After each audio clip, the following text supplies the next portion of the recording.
Une audience express de moins d'1 heure, délibération comprise. Signe d'impuissance et de banalisation, plaidoirie et réquisitoire furent expédiés en quelques minutes. La réflexion des juges ne fut guère plus longue. Les 2 accusés de 28 ans avaient certes reconnu les faits. L'un était en récidive légale, l'autre, casier judiciaire vierge, avait admis être co-auteur de l'importation et du financement. Les 2 se disent non consommateurs d'ice et lorsque l'on connaît les ravages de cette drogue, méritait-il la moindre indulgence? Leur avocat le pense, du moins l'a-t-il prétendu devant le tribunal. Là, c'est un problème qui est extrêmement grave pour la Polynésie. Maintenant, la seule chose que je ne partage pas, c'est les solutions à y apporter.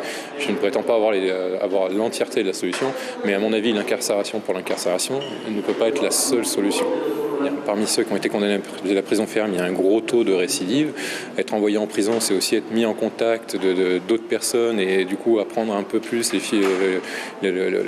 ficelles entre guillemets du métier. Alors voilà, 4 ans ferme pour l'un, 2 ans ferme pour l'autre, sans surprise ni émotion apparente du côté des entourages et familles. La banalité d'un jugement dont on pressent qu'ils vont se multiplier au vu de l'attrait irrésistible de l'argent généré par le trafic. L'ail s'installe dans de nombreuses familles sans que l'action judiciaire ne semble enrayer quoi que ce soit. L'information en continu sur Polynésie la première, Internet et réseaux sociaux.